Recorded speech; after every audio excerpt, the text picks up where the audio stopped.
ನಮಸ್ಕಾರ ವೀಕ್ಷಕರೇ, ಈ ಲರ್ನಿಂಗಿನ ಮತ್ತೊಂದು ವಿಡಿಯೋಗೆ ತಮಗೆಲ್ಲರಿಗೂ ಪ್ರೀತಿಯ ಸ್ವಾಗತ.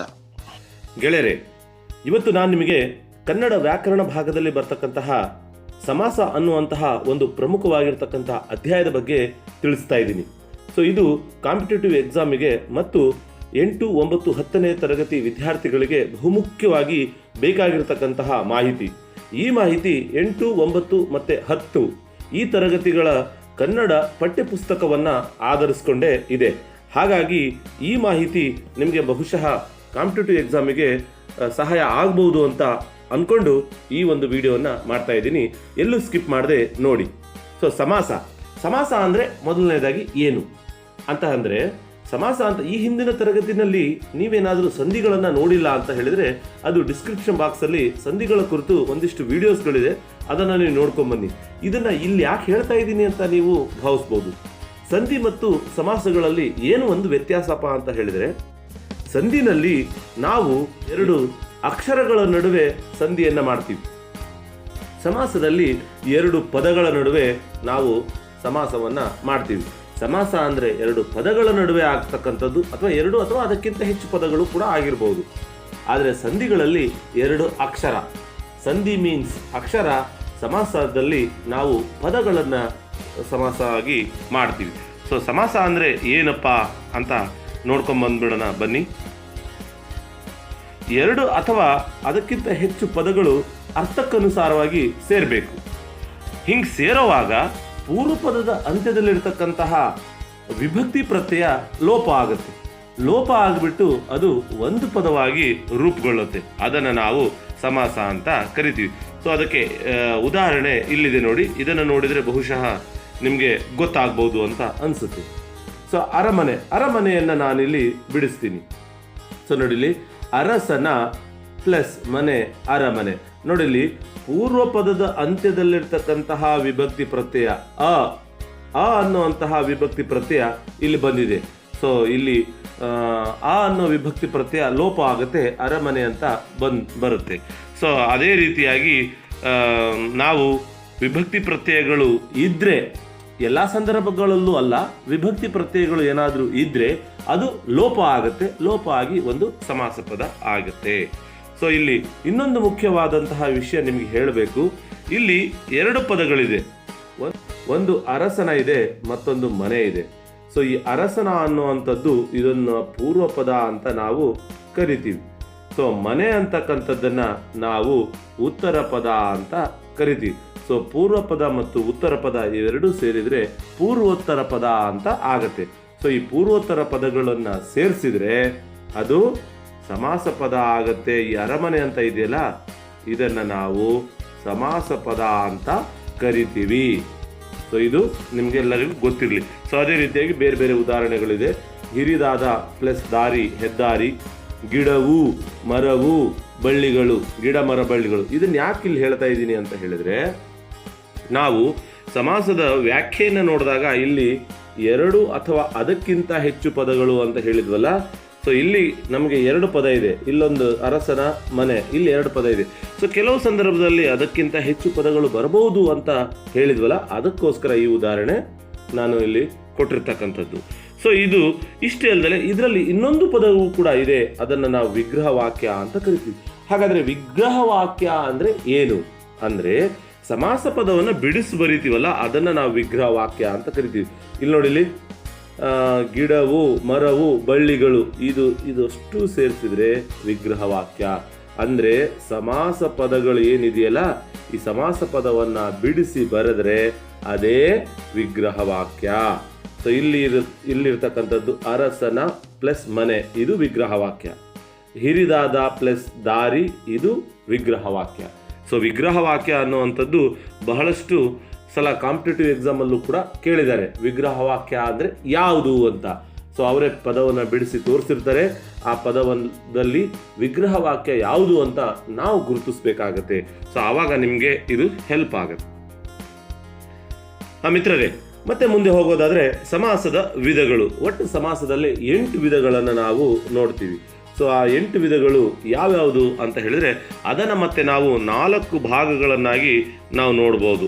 ಅವು ಯಾವ 4 ಭಾಗ ಅಂತ ಹೇಳಿದರೆ, ಉತ್ತರ ಪದ ಪ್ರಧಾನವಾದಂತಹ ಸಮಾಸ, ಮತ್ತು ಪೂರ್ವ ಪದ ಪ್ರಧಾನವಾದಂತಹ ಸಮಾಸ, ಮತ್ತು ಅನ್ಯಪದ ಪ್ರಧಾನ ಸಮಾಸ, ಸರ್ವಪದ ಪ್ರಧಾನ ಸಮಾಸ. ಈ ರೀತಿಯಾಗಿ ನಾವು 4 ಅಂದರೆ ಇಲ್ಲಿ ಉತ್ತರ ಪದ ಪ್ರಧಾನವಾಗಿರ್ತಕ್ಕಂತಹ ಸಮಾಸಗಳೇ ಬೇರೆ ಇದೆ. ಇದನ್ನು ಒಂದು ಸಲ SDA ಎಕ್ಸಾಮಲ್ಲಿ ಕೇಳಿದರೆ, FDA ಎಕ್ಸಾಮಲ್ಲಿ ಇದನ್ನು ಕೇಳಿದರೆ ಕೆಳಗಡೆ ಒಂದಿಷ್ಟು 4 ಆಪ್ಷನನ್ನು ಕೊಟ್ಟಿರ್ತಾರೆ. ಅದರಲ್ಲಿ ಉತ್ತರ ಪದ ಪ್ರಧಾನವಲ್ಲದ ಸಮಾಸ ಯಾವುದು ಅಂತ ಒಮ್ಮೆ ಕೇಳಿದ್ದಾರೆ. ಅಲ್ಲಿ ನೀವು ಅದನ್ನು ಸರಿಯಾಗಿ ತಿಳ್ಕೊಂಡಾಗ ಮಾತ್ರ ನೀವು ಗುರುತಿಸೋದಕ್ಕೆ ಸಾಧ್ಯ ಆಗುತ್ತೆ. ಸೊ ಇಲ್ಲಿ ಉತ್ತರ ಪದ ಪ್ರಧಾನ ಸಮಾಸಗಳು ಯಾವ್ಯಾವುದಪ್ಪ ಅಂತ ಹೇಳಿದರೆ ತತ್ಪುರುಷ ಸಮಾಸ, ಕರ್ಮಧಾರೆಯ ಸಮಾಸ, ದ್ವಿಗು ಸಮಾಸ, ಕ್ರಿಯಾ ಸಮಾಸ, ಗಮಕ ಸಮಾಸ. ಇವು 5 ಉತ್ತರ ಪದ ಪ್ರಧಾನವಾಗಿರ್ತಕ್ಕಂಥ ಸಮಾಸ ಆಗಿದೆ. ನಂತರ ಪೂರ್ವ ಪದ ಪ್ರಧಾನವಾಗಿರ್ತಕ್ಕಂಥ ಸಮಾಸ ಅದು ಅಂಶಿ ಸಮಾಸ ಮಾತ್ರ ಒಂದೇ ಇದೆ. ನಂತರ ಅನ್ಯ ಪದ ಪ್ರಧಾನವಾದಂತಹ ಸಮಾಸ ಅಂದರೆ ಈ ಸಮಾಸದಲ್ಲಿ ಅನ್ಯ ಪದ ಅಂದರೆ ಬೇರೊಂದು ಪದ ಇಲ್ಲಿ ತುಂಬ ಮುಖ್ಯ ಆಗಿರುತ್ತೆ, ಅದು ಬಹುವ್ರೀಹಿ ಸಮಾಸ ಆಗಿದೆ. ಸರ್ವಪದ ಪ್ರಧಾನವಾಗಿರ್ತಕ್ಕಂಥ ಸಮಾಸ ಅಂದರೆ ಈ ಪದದಲ್ಲಿ ಇಲ್ಲಿ ಬರ್ತಕ್ಕಂಥ ವಿಗ್ರಹ ವಾಕ್ಯದಲ್ಲಿ ಬರ್ತಕ್ಕಂಥ ಎಲ್ಲ ಪದಗಳು ಕೂಡ ಪ್ರಧಾನವಾಗಿರುತ್ತೆ, ಅದನ್ನು ಸರ್ವಪದ ಪ್ರಧಾನ ಸಮಾಸ ಅಂತ ನೋಡ್ತಾ ಇದ್ದೀವಿ. ಸೊ ಇದರಲ್ಲಿ ನಾವು ಇದನ್ನು ಮತ್ತೆ ನಾವು ವಿಸ್ತೃತವಾಗಿ ನೋಡೋದೇ ಆದರೆ ಮೊದಲನೇದಾಗಿ ತತ್ಪುರುಷ ಸಮಾಸ. ಇಲ್ಲಿ ತತ್ಪುರುಷ ಸಮಾಸ ಅಂದರೆ ಏನಪ್ಪ ಅಂತೇಳಿ ವೆರಿ ಸಿಂಪಲ್ ನಾವು ತಿಳ್ಕೊಬೇಕಾಗಿರ್ತಕ್ಕಂಥದ್ದು. ಇಲ್ಲಿ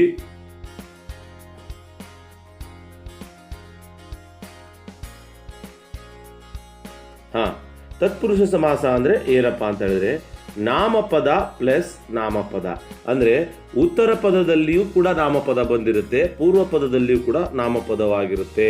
ಅಂದರೆ ಪೂರ್ವೋತ್ತರ ಪದಗಳು ನಾಮಪದದಿಂದ ಕೂಡಿರುತ್ತೆ, ಅದು ತತ್ಪುರುಷ ಸಮಾಸ. ಸೊ ಹೀಗೆ ತತ್ಪುರುಷ ಸಮಾಸ ಮಾಡುವಾಗ ಪೂರ್ವ ಪದದ ಅಂತ್ಯದಲ್ಲಿರ್ತಕ್ಕಂತಹ ವಿಭಕ್ತಿ ಪ್ರತ್ಯಯ ಅಂದರೆ ವಿಭಕ್ತಿ ಪ್ರತ್ಯಯ ಸಮಾಸ ಆಗುವಾಗ ಅದು ಲೋಪ ಆಗುತ್ತೆ.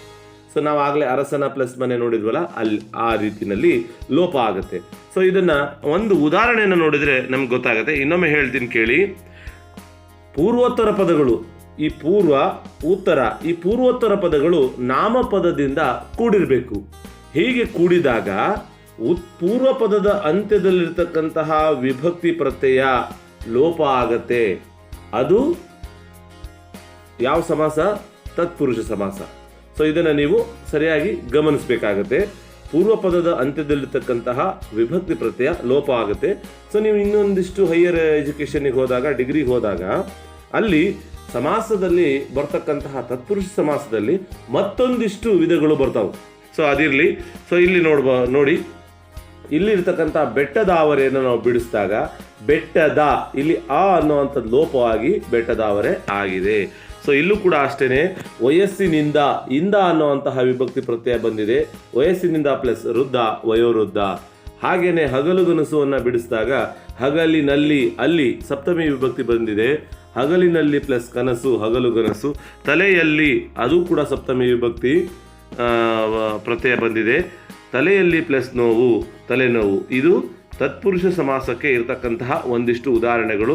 ಈ ತತ್ಪುರುಷ ಸಮಾಸಕ್ಕೆ ಸಂಬಂಧಪಟ್ಟಿರ್ತಕ್ಕಂತಹ ಉದಾಹರಣೆಯನ್ನು ಸಾಕಷ್ಟು ಸಲ 10ನೇ ತರಗತಿ ಮುಖ್ಯ ಪರೀಕ್ಷೆಯಲ್ಲೂ ಕೂಡ ಕೇಳಿದ್ದಾರೆ. ಅದನ್ನು ನೀವು ಗಮನಿಸ್ಕೊಂಡು ಅಭ್ಯಾಸವನ್ನು ಮಾಡಬೇಕಾಗುತ್ತೆ.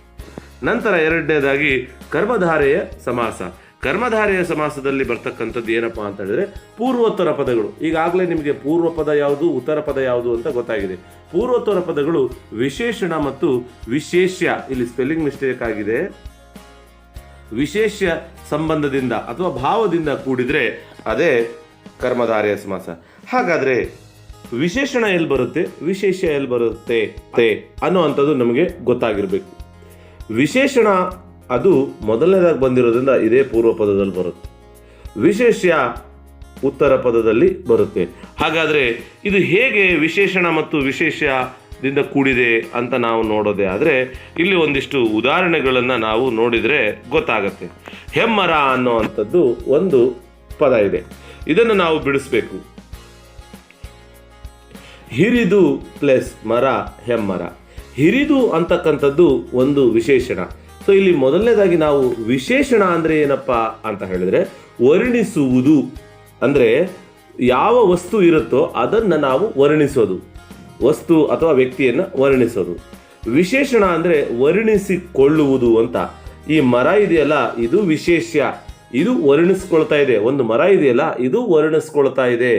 ಯಾವುದು ವರ್ಣಿಸೋದು? ಹಿರಿದು ಅಥವಾ ಕಿರಿದು, ಈ ರೀತಿ ಬೇರೊಂದು ಪದ ಬಂದು ಅಥವಾ ಬೇರೊಂದು ವಸ್ತು ವರ್ಣಿಸುತ್ತೆ, ಅದೇ ವಿಶೇಷಣ. ವಿಶೇಷಣ ಯಾವಾಗಲೂ ಕೂಡ ಪೂರ್ವ ಪದದಲ್ಲೇ ಬಂದಿರುತ್ತೆ, ವಿಶೇಷ ಯಾವಾಗಲೂ ಉತ್ತರ ಪದದಲ್ಲಿ ಬಂದಿರುತ್ತೆ. ಸೊ ಇಲ್ಲೂ ಕೂಡ ಹಾಗೆ ಇದೆ, ಸಾಕಷ್ಟು ಉದಾಹರಣೆಗಳಿದೆ. ಸೊ ಅದರಲ್ಲಿ ನಾನು ಇನ್ನೊಂದು ಉದಾಹರಣೆನ ನೋಡ್ತಿದ್ದೀನಿ. ದಿವ್ಯವಾದ ಪ್ಲಸ್ ಪ್ರಕಾಶ, ದಿವ್ಯ ಪ್ರಕಾಶ. ಪ್ರಕಾಶ ಇದೆ, ಅದಕ್ಕೆ ಇನ್ನೊಂದಿಷ್ಟು ವಸ್ತು ಸೇರಿಸಿದ್ರೆ ಅಂದರೆ ಇನ್ನೊಂದು ವಿಶೇಷಣ ಸೇರಿಸಿದ್ರೆ ಅದು ದಿವ್ಯ ಪ್ರಕಾಶ, ಅಂದರೆ ದಿವ್ಯವಾಗಿ ಹೊಳಿತಾ ಇದೆ ಅಂತ ನಾವು ಏನು ಹೇಳ್ತೀವಲ್ಲ ಅದನ್ನು ನಾವು ನೋಡ್ಬೋದು.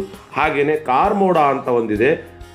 ಇಲ್ಲಿ ಕಾರ್ಮೋಡ ಅನ್ನುವಂಥದ್ದು ಒಂದು ಕರ್ಮಧಾರೆಯ ಸಮಾಸದ ಒಂದು ಪದ. ಅದನ್ನು ನಾವು ಕಪ್ಪಾದ ಪ್ಲಸ್ ಮೋಡ, ಅಂದರೆ ಮೋಡ ಅನ್ನೋದು ವಿಶೇಷ್ಯ, ಅಂದರೆ ಮೋಡನೇ ಹೋಲಿಸ್ಕೊಳ್ತಾ ಇದೆ. ಹೆಂಗಿದೆ? ಕಪ್ಪಾಗಿದೆ. ಕಪ್ಪು ಅನ್ನುವಂಥದ್ದು ಒಂದು ವಿಶೇಷಣ. ಸೊ ಇಲ್ಲಿ ವಿಶೇಷಣ ಮತ್ತು ವಿಶೇಷ ಭಾವದಿಂದ ಕೂಡಿದ್ರೆ ಅದು ಕರ್ಮಧಾರೆಯ ಸಮಾಸ ಆಗಿರುತ್ತೆ. ಸೊ ದ್ವಿಗು ಸಮಾಸ. ದ್ವಿ ಅಂದರೆ ಎರಡು ಅನ್ನುವಂಥದ್ದು ಒಂದು ಸಂಖ್ಯೆಯನ್ನು ಸೂಚಿಸ್ತಾ ಇದೆ. ಸೊ ಸಂಖ್ಯೆಯನ್ನು ಸೂಚಿಸ್ತಕ್ಕಂತಹ ಪದಗಳನ್ನು ನಾವು ದ್ವಿಗು ಸಮಾಸ ಅಂತ ಕರಿತೀವಿ. ಇದು ಜನರಲ್ ಆಗಿ ಸುಮ್ಮನೆ ತಿಳ್ಕೊಳ್ಳೋದಕ್ಕೆ ಹೇಳೋವಂಥದ್ದು. ಆದರೆ ಇಲ್ಲಿ ಪೂರ್ವ ಪದದ ಅಂತ್ಯವು ಸಂಖ್ಯಾವಾಚಕದಿಂದ ಕೂಡಿರುತ್ತೆ, ಉತ್ತರ ಪದವು ನಾಮಪದದಿಂದ ಕೂಡಿರುತ್ತೆ. ಸಂಖ್ಯಾ ಪ್ಲಸ್ ನಾಮಪದ ಇವೆರಡೂ ಸೇರಿಸಿದ್ರೆ ದ್ವಿಗು ಸಮಾಸ ಆಗಿರುತ್ತೆ. ಸಂಖ್ಯಾವಾಚಕ ಪೂರ್ವ ಪದದಲ್ಲಿ ಬಂದಿರುತ್ತೆ. ಇಲ್ಲಿ ನೋಡಿ, ಇಲ್ಲಿ 3 ಒಂದು ಸಂಖ್ಯಾವಾಚಕ, ಮಡಿ ಇದೊಂದು ನಾಮಪದ, ಮುಮ್ಮಡಿ. 3 ಪ್ಲಸ್ ಮಡಿ ಮುಮ್ಮಡಿ. ಇದನ್ನು ನೀವು ಸರಿಯಾಗಿ ಬಿಡಿಸ್ಕೊಳ್ಳೋ ಅಂಥದ್ದು ಕೂಡ ಕಲಿಬೇಕಾಗುತ್ತೆ. 10ನೇ ತರಗತಿ ಮತ್ತು 9ನೇ ತರಗತಿ 8ನೇ ತರಗತಿ ಪರೀಕ್ಷೆಯಲ್ಲಿ ಕೇಳೋದೇ ಆದರೆ ನಿಮಗೆ ಉದಾಹರಣೆಯನ್ನು ಅವರೇ ಕೊಟ್ಟಿರ್ತಾರೆ, ಸಮಾಸದ ಹೆಸರನ್ನು ಆಪ್ಷನ್ನಲ್ಲಿ ಕೊಟ್ಟಿರ್ತಾರೆ. ಸೊ ಅದನ್ನು ನೀವು ಸರಿಯಾಗಿ ಕಲ್ತಿದ್ದೆ ಆದರೆ ನೀವು ಬರಿತೀರಾ. ಸೊ ಇಲ್ಲಿ ಮತ್ತೊಂದು 4 ಪ್ಲಸ್ ದೆಸೆ 4 ದೆಸೆ. ಪಂಚಗಳಾದ ಪ್ಲಸ್ ಇಂದ್ರಿಯ ಪಂಚೇಂದ್ರಿಯ. ನೋಡಿ, ಇಲ್ಲಿ ಪಂಚೇಂದ್ರಿಯವನ್ನು ಪಂಚ ಪ್ಲಸ್ ಇಂದ್ರಿಯ ಅಂತ ಬಿಡಿಸಬಾರ್ದು, ಅದು ಸಂಧಿ ರೂಪಕ್ಕೆ ಹೋಗ್ಬಿಡುತ್ತೆ. ಹಾಗಾಗಿ ನಾವು ಸಮಾಸದ ರೂಪದಲ್ಲಿ ನೋಡೋದೇ ಆದರೆ ಪಂಚಗಳಾದ ಪ್ಲಸ್ ಇಂದ್ರಿಯ ಪಂಚೇಂದ್ರಿಯ ಅಂತ ಆಗುತ್ತೆ. ಸೊ ಈ ರೀತಿಯಾಗಿ 3 ಪ್ಲಸ್ ಕಣ್ಣು. ನೋಡಿಲಿ, 3 ಪ್ಲಸ್ ಕಣ್ಣು ಮುಕ್ಕಣ್ಣು. ನೀವು ಮುಕ್ಕಣ್ಣ ಅಂತ ಬರೆದ್ರೆ ಅದು ಶಿವನ ಹೆಸರಾಗುತ್ತೆ, ಅದು ಬೇರೆ ಸಮಾಸ ಆಗಿಬಿಡುತ್ತೆ. ಇದು ಮುಕ್ಕಣ್ಣು, 3 ಪ್ಲಸ್ ಕಣ್ಣು ಮುಕ್ಕಣ್ಣು. ಸೊ ಇದನ್ನು ನಾವು ದ್ವಿಗು ಸಮಾಸದಲ್ಲಿ ನಾವು ನೋಡ್ತೀವಿ. ಹಾಗೆಯೇ ಸಪ್ತಸ್ವರಗಳು, ಸಪ್ತಗಳಾದ ಪ್ಲಸ್ ಸ್ವರ, ಸಪ್ತಸ್ವರ. ನಾವು ಮತ್ತೆ ಸಪ್ತ ಪ್ಲಸ್ ಸ್ವರ ಅಂತ ಮಾಡಿಬಿಟ್ರೆ ಅದು ಏನು ಬಿಡಿಸ್ದಂಗೆ ಆಗಲ್ಲ, ಯಾವ ಸಮಾಸನೂ ಆಗಲ್ಲ, ಸಂಧಿನೂ ಕೂಡ ಆಗೋದಿಲ್ಲ. ಹಾಗಾಗಿ ನಾವು ಅದನ್ನು ಸಪ್ತಗಳಾದ ಅಂತಲೇ ಹೇಳಬೇಕಾಗತ್ತೆ. ಇದು ದ್ವಿಗು ಸಮಾಸ. ಮತ್ತೊಂದು ಸಮಾಸ ಬಹುವ್ರೀಹಿ ಸಮಾಸ. ಬಹುರ್ವೀಹಿ ಸಮಾಸದಲ್ಲಿ ಏನು ಬರುತ್ತಪ್ಪ ಅಂತ ಹೇಳಿದರೆ, ಇಲ್ಲಿ 2 ಅಥವಾ ಅನೇಕ ಪದಗಳು ಸೇರಿ ಸಮಾಸ ಆಗುವಾಗ ಅಲ್ಲಿರ್ತಕ್ಕಂತಹ ಪದ, ಅಂದರೆ ನಾವು ಸಮಾಸ ಬಿಡಿಸಿದ ಆದಮೇಲೆ ಸಮಾಸ ಮಾಡಿದ ಮೇಲೆ ಬೇರೊಂದು ಪದದ ಅರ್ಥ ಪ್ರಧಾನವಾಗಿರುತ್ತೆ. ಸಮಾಸ ಮಾಡುವಾಗ ವಿಗ್ರಹವಾಕ್ಯ ಮಾಡಿ ಸಮಾಸ ಮಾಡಿದ ಮೇಲೆ ಅಲ್ಲಿ ಬರ್ತಕ್ಕಂತಹ ಮತ್ತೊಂದು ಪದ ಏನಿದೆಯಲ್ಲ ಅದು ಮತ್ತೊಂದು ಪದ, ಅದು ಬೇರೊಂದು ಪದ. ಅಂದರೆ ಅಲ್ಲಿ ಸಮಾಸದ ಪದಗಳಲ್ಲಿ ಯಾವುದರಲ್ಲೂ ಕೂಡ ಆ ಪದ ಇರೋದಿಲ್ಲ, ಬೇರೊಂದು ಪದ ಆಗಿರುತ್ತೆ. ಬೇರೊಂದು ಪದದ ಅರ್ಥ, ಪದ ಅಲ್ಲ ಅದು, ಆಕ್ಚುಲಿ ಅರ್ಥ ಅದೇ ಪ್ರಧಾನ ಆಗಿರುತ್ತೆ. ಅದು ಉದಾಹರಣೆಯನ್ನು ನೋಡಿದಾಗ ನಮಗೆ ಗೊತ್ತಾಗುತ್ತೆ. ಆ ಉದಾಹರಣೆಯನ್ನು ನೀವು ನೋಡಿ. ಮುಕ್ಕಣ್ಣ, ಆಗಲೇ ಹೇಳಿದ್ವಲ್ಲ ನಾವು, ಮುಕ್ಕಣ್ಣು ದ್ವಿಗು ಸಮಾಸ. ಮುಕ್ಕಣ್ಣ ಅಂದರೆ ಶಿವನನ್ನು ಹೇಳುವಂಥದ್ದು. ಮುಕ್ಕಣ್ಣ ಇದೆಯಲ್ಲ, ಇದು ನಾವು ಬಿಡಿಸ್ಬೇಕು. 3 ಪ್ಲಸ್ ಕಣ್ಣು ಪ್ಲಸ್ ಉಳ್ಳವನು ಆವನೋ ಅವನೇ ಮುಕ್ಕಣ್ಣ. ಅಂದರೆ 3 ಕಣ್ಣನ್ನು ಯಾರು ಹೊಂದಿದಾರೋ ಅವರೇ ಮುಕ್ಕಣ್ಣ.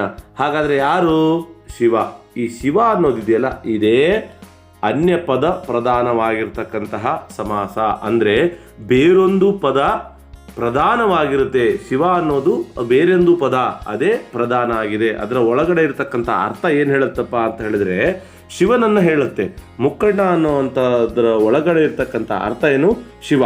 ಈ ಶಿವ ಅನ್ನೋದೇ ಒಂದು ಪ್ರಧಾನವಾಗಿರ್ತಕ್ಕಂಥದ್ದು. ಇಲ್ಲಿ 3 ಪ್ಲಸ್ ಕಣ್ಣು ಪ್ಲಸ್ ಉಳ್ಳವನು ಮುಕ್ಕಣ್ಣ. ಹಾಗೆ ಹಣೆಗಣ್ಣ ಅನ್ನೋವಂಥದ್ದನ್ನು ಬಿಡಿಸದೆ ಇದು ಕೂಡ ಶಿವನನ್ನು ಕೇಂದ್ರೀಕರಿಸುತ್ತೆ. ಹಣೆಯಲ್ಲಿ ಕಣ್ಣನ್ನು ಉಳ್ಳವನು ಆವನೋ ಅವನೇ ಹಣೆಗಣ್ಣ. ನಾಲ್ಮೊಗ.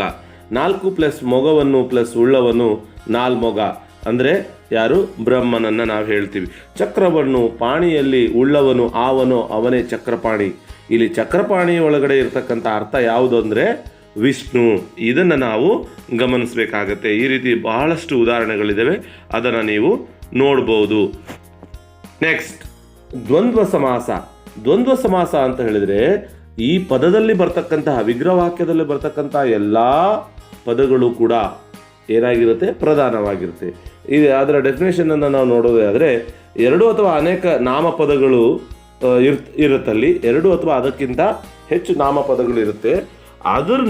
ಅದರಲ್ಲಿರ್ತಕ್ಕಂಥ ಅರ್ಥ ಎಲ್ಲವೂ ಕೂಡ ಪ್ರಧಾನವಾಗಿರುತ್ತೆ. ಸೊ ಅದನ್ನು ನಾವು ಏನಂತ ಕರಿತೀವಿ? ದ್ವಂದ್ವ ಸಮಾಸ ಅಂತ ಕರಿತೀವಿ. ಸೊ ಉದಾಹರಣೆನ ನೋಡಿ, 2 ಅಥವಾ ಅದಕ್ಕಿಂತ ಹೆಚ್ಚು ಪದಗಳು ಬಂದಿದೆ. ಇದು ಒಂದು ವಿಗ್ರಹ ವಾಕ್ಯ. ವಿಗ್ರಹ ವಾಕ್ಯದಲ್ಲಿ ಬಂದಿರತಕ್ಕಂಥ ಎಲ್ಲ ಪದಗಳ ಅರ್ಥವೂ ಕೂಡ ಪ್ರಧಾನವಾಗಿರುತ್ತೆ. ಅದನ್ನು ನಾವು ಅದಕ್ಕೆ ಇಲ್ಲಿ ದೀರ್ಘ ಮಾಡಿದ್ದೀವಿ. ಕೆರೆಯು, ಕಟ್ಟೆಯು, ಬಾವಿಯು. ಯಾವ ಪದ ದೀರ್ಘವಾಗಿರುತ್ತೋ, ದೀರ್ಘದಿಂದ ಕೂಡಿರುತ್ತೋ ಅದು ಪ್ರಧಾನ ಆಗಿರುತ್ತೆ. ಯಾವಾಗಲೂ ಕೂಡ ಅಷ್ಟೇ, ಕೇವಲ ಸಮಾಸ ಅಷ್ಟೇ ಅಲ್ಲ, ಬೇರೊಂದು ಸಂದರ್ಭಗಳಲ್ಲೂ ಕೂಡ ಅಷ್ಟೇ, ದೀರ್ಘವಾಗಿರ್ತಕ್ಕಂಥ ಪದ ಯಾವುದಿರುತ್ತೋ ಅದು ಪ್ರಧಾನವಾಗಿರುತ್ತೆ. ಅದನ್ನು ಹೆಚ್ಚು ಒತ್ತು ಕೊಟ್ಟು ಹೇಳಿದ್ದಾರೆ ಅಂತ ಅರ್ಥ. ಸೊ ಇದು ಏನು? ಕೆರೆ, ಕಟ್ಟೆ, ಬಾವಿಗಳು. ಕೆರೆಯು, ಕಟ್ಟೆಯು, ಬಾವಿಯು. ಕೆರೆ, ಕಟ್ಟೆ, ಬಾವಿಗಳು. ಈ ರೀತಿಯಾಗಿ ನಾವು ಇನ್ನೊಂದಿಷ್ಟು ಉದಾಹರಣೆಗಳು ಕೂಡ ಇಲ್ಲಿ ಬಹಳಷ್ಟು ಉದಾಹರಣೆಗಳು ಕೂಡ ಇದೆ. ಗಿಡವು, ಮರವು, ಬಳ್ಳಿಯು. ಗಿಡ, ಮರ, ಬಳ್ಳಿಗಳು.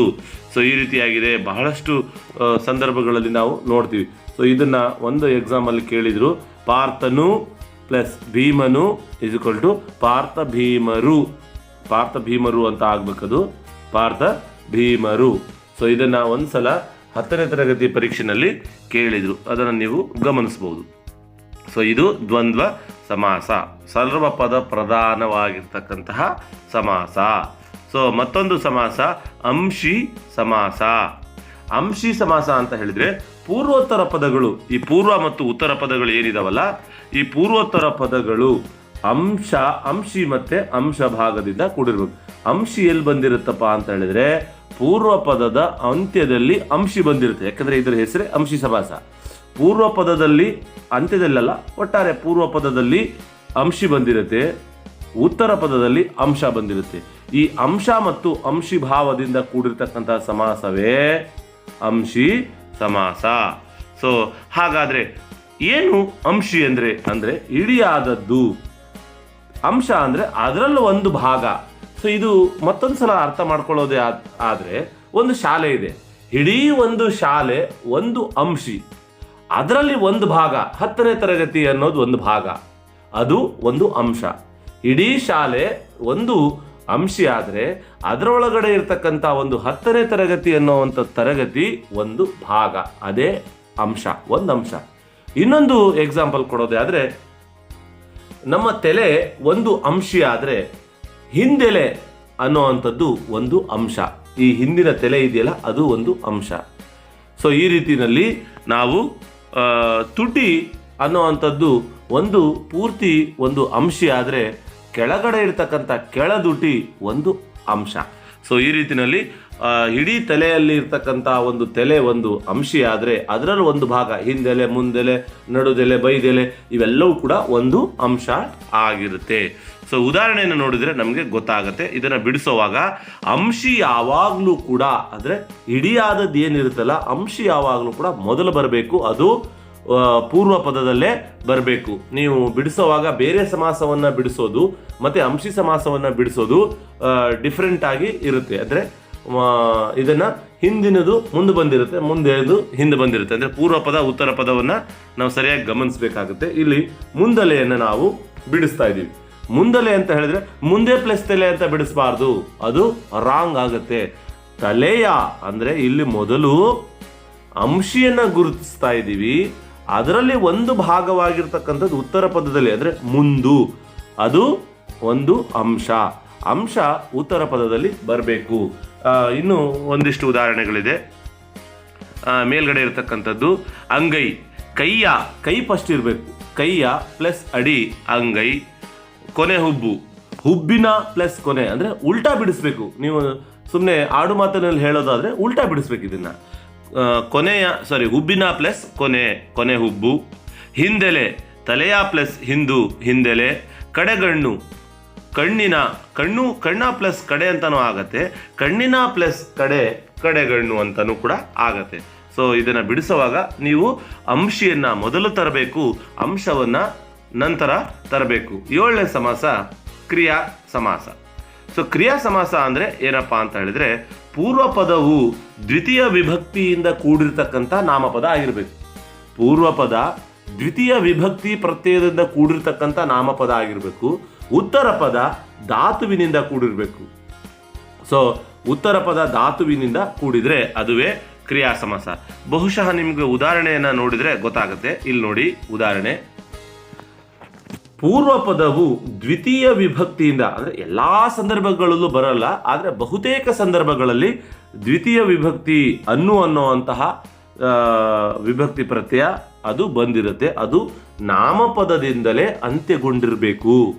ನಂತರ ಉತ್ತರ ಪದ ಕ್ರಿಯಾರೂಪ ಅಂದರೆ ಧಾತು. ಕ್ರಿಯಾಪದದ ಮೂಲ ರೂಪ ಧಾತು. ಸೊ ಧಾತುವಿನಿಂದ ಕೂಡಿರುತ್ತೆ, ಅದುವೇ ಕ್ರಿಯಾ ಸಮಾಸ. ಕ್ರಿಯಾ ಅನ್ನುವಂಥದ್ದು ಕ್ರಿಯಾಪದವನ್ನು ಸೂಚಿಸುತ್ತೆ. ಕ್ರಿಯಾಪದದ ಮೂಲ ರೂಪ ಧಾತು ಆಗಿದೆ. ಆ ಧಾತುವೇ ಉತ್ತರ ಪದದಲ್ಲಿ ಬಂದಿರುತ್ತೆ. ಮತ್ತೆ ಪೂರ್ವ ಪದದಲ್ಲಿ ನಾಮಪದ ದ್ವಿತೀಯ ವಿಭಕ್ತಿ ಪ್ರತ್ಯಯದಿಂದ ಅಂತ್ಯಗೊಂಡಿರುತ್ತೆ. ಇಲ್ಲಿ ನೋಡಿ, ಮೈ ಮರೆತು, ಮೈಯನ್ನು ಬಂದಿದೆ, ಮೈಯನ್ನು ಪ್ಲಸ್ ಮರೆತು, ಮೈ ಮರೆತು. ಕೈಯನ್ನು ಪ್ಲಸ್ ಹಿಡಿದು, ಕೈ ಹಿಡಿದು. ನಂತರ ಮೈಯನ್ನು ಪ್ಲಸ್ ಮುಚ್ಚು, ಮೈ ಮುಚ್ಚು. ಕಣ್ಣೆರೆ, ಕಣ್ಣಂ ಪ್ಲಸ್ ತೆರೆ. ನೋಡಿಲಿ, ಇದು ಕೂಡ ದ್ವಿತೀಯ ವಿಭಕ್ತಿ ಪ್ರತ್ಯಯ, ಹಳೆಗನ್ನಡದ ದ್ವಿತೀಯ ವಿಭಕ್ತಿ ಪ್ರತ್ಯಯ. ಕಂಗೆಡು, ಕಣ್ಣಿನಿಂದ ಪ್ಲಸ್ ಕೆಡು, ಕಂಗೆಡು. ಇಲ್ಲಿ ಇಂದ ಅಂತ ಬಂದಿದೆ, ಇದು ತೃತೀಯ ವಿಭಕ್ತಿ ಬಂದಿದೆ. ಹಾಗಾಗಿ ನಾನು ಬಹುತೇಕ ದ್ವಿತೀಯ ವಿಭಕ್ತಿ ಪ್ರತ್ಯಯ ಬಂದಿರುತ್ತೆ ಅಂತ ಹೇಳಿದೆ. ಸೊ ಇದು ಕೆಲವು ಸಂದರ್ಭಗಳಲ್ಲಿ ಬೇರೆ ವಿಭಕ್ತಿ ಪ್ರತ್ಯಯ ಕೂಡ ಬರುತ್ತೆ. ಆದರೆ ಸರಿಸುಮಾರು ನಾವು ಉದಾಹರಣೆಗಳನ್ನು ನೋಡಿದಾಗ ನಮಗೆ ದ್ವಿತೀಯ ವಿಭಕ್ತಿ ಪ್ರತ್ಯಯವು ಕೂಡ ಬಂದಿರುತ್ತೆ. ಸೊ ಕೊನೆಯದಾಗಿ ಗಮಕ ಸಮಾಸ. ಗಮಕ ಸಮಾಸ ಅಂತ ಹೇಳಿದರೆ ಏನಪ್ಪ ಅಂತ ಹೇಳಿದರೆ, ಪೂರ್ವ ಪದ ಸರ್ವನಾಮ ಅಥವಾ ಕೃದಂತದಿಂದ ಕೂಡಿರುತ್ತೆ. ಪೂರ್ವ ಪದ ಇದೆಯಲ್ಲ, ಸರ್ವನಾಮ ಅಥವಾ ಕೃದಂತದಿಂದ ಕೂಡಿರುತ್ತೆ. ಉತ್ತರ ಪದ ನಾಮಪದದಿಂದ ಕೂಡಿರುತ್ತೆ. ಸೊ ಅದನ್ನು ನಾವು ಗಮಕ ಸಮಾಸ ಅಂತ ಕರಿತೀವಿ. ಸೊ ಹಾಗಾದರೆ ಪೂರ್ವ ಪದ ಸರ್ವನಾಮದಿಂದ ಕೂಡಿರತಕ್ಕಂತಹ ಸಮಾಸಗಳಿಗೆ ಉದಾಹರಣೆ ಯಾವುದಪ್ಪ ಅಂತ ಹೇಳಿದ್ರೆ, ಅವನು ಪ್ಲಸ್ ಹುಡುಗ, ಆ ಹುಡುಗ. ಅವನು ಅನ್ನುವಂಥದ್ದು ಒಂದು ಸರ್ವನಾಮ. ಅವನು, ಅವಳು, ಅದು, ಇದು, ನಾನು, ನಾವು. ಸೊ ಈ ಒಂದು ಸರ್ವನಾಮ ಆಗಿರುತ್ತೆ. ಇಲ್ಲಿ ಅವನು ಪ್ಲಸ್ ಹುಡುಗ, ಆ ಹುಡುಗ. ಅದು ಪ್ಲಸ್ ಕಲ್ಲು, ಆ ಕಲ್ಲು. ಸಾರಿ, ಇದು ಹಾ ಅಂತ ಆಗ್ಬಿಟ್ಟಿದೆ, ಅದು ಆ ಕಲ್ಲು ಅಂತ ಆಗುತ್ತೆ. ಆ ಕಲ್ಲು, ಹಾ ಅಲ್ಲ, ಅದು ಆ ಕಲ್ಲು. ಅದನ್ನು ಬಿಡಿಸಿದಾಗ ಅದು ಪ್ಲಸ್ ಕಲ್ಲು, ಆ ಕಲ್ಲು. ಇದು ಪ್ಲಸ್ ಬೆಕ್ಕು, ಈ ಬೆಕ್ಕು. ಇದೆಲ್ಲ ಸರ್ವನಾಮ. ಅದು, ಇದು, ಅವನು, ಅವಳು, ಅದು, ಇವೆಲ್ಲ ಸರ್ವನಾಮದ ಪದಗಳೇ. ಸೊ ಇಲ್ಲಿ ಕೃದಂತವನ್ನು ಒಳಗೊಂಡಿರ್ತಕ್ಕಂತಹ ಸರ್ವನಾಮಗಳು ಯಾವುವು? ಕೃದಂತದಿಂದ ಒಳಗೊಂಡಿರ್ತಕ್ಕಂತಹ ಗಮಕ ಸಮಾಸ ಉದಾಹರಣೆ ಯಾವುದು ಅಂತ ನೋಡಿದರೆ, ನೋಡಿಲಿ, ಮಾಡಿದಡುಗೆ, ಮಾಡಿದ ಪ್ಲಸ್ ಅಡುಗೆ, ಮಾಡಿದಡುಗೆ. ಇಲ್ಲಿ ಮಾಡಿದ ಅನ್ನುವಂಥದ್ದು ಒಂದು ಕೃದಂತ, ತಿಂದಿದ ಅದೊಂದು ಕೃದಂತ, ಸಿಡಿದ. ಸೊ ಈ ರೀತಿಯಾಗಿ ಇವೆಲ್ಲ ಅಡುಗೆ, ಕೂಳು, ಮದ್ದು ಇವೆಲ್ಲ ನಾಮಪದ.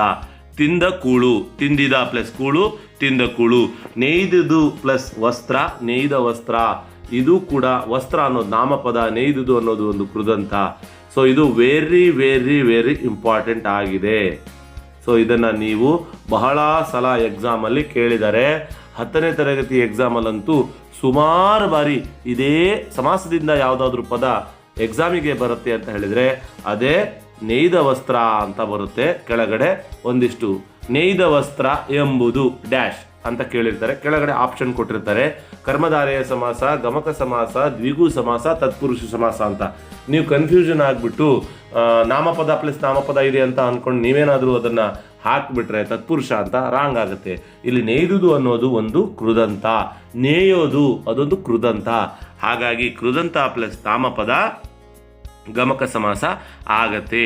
ಸೊ ಇದು ಸಮಾಸಕ್ಕೆ ಸಂಬಂಧಪಟ್ಟಿರ್ತಕ್ಕಂತಹ ಒಂದಿಷ್ಟು ಮಾಹಿತಿ. ಸೊ ಈ ಮಾಹಿತಿ ಕುರಿತು ನಿಮ್ಗೇನಾದರೂ ಡೌಟ್ಸ್ಗಳಿದ್ರೆ ಅಥವಾ ಇದು ಅರ್ಥ ಆಗಿದೆಯೋ ಇಲ್ವೋ ಅನ್ನೋವಂಥದ್ದರ ಕುರಿತು ನೀವು ಕಮೆಂಟ್ ಬಾಕ್ಸಲ್ಲಿ ಅದನ್ನು ಮೆನ್ಷನ್ ಮಾಡಿ. ಈ ಮಾಹಿತಿ ಇಷ್ಟವಾಗಿದ್ದರೆ ಲೈಕ್ ಮಾಡಿ, ಶೇರ್ ಮಾಡಿ, ಸಬ್ಸ್ಕ್ರೈಬ್ ಮಾಡೋದನ್ನು ಮಾತ್ರ ಮರಿಬೇಡಿ. ಧನ್ಯವಾದಗಳು.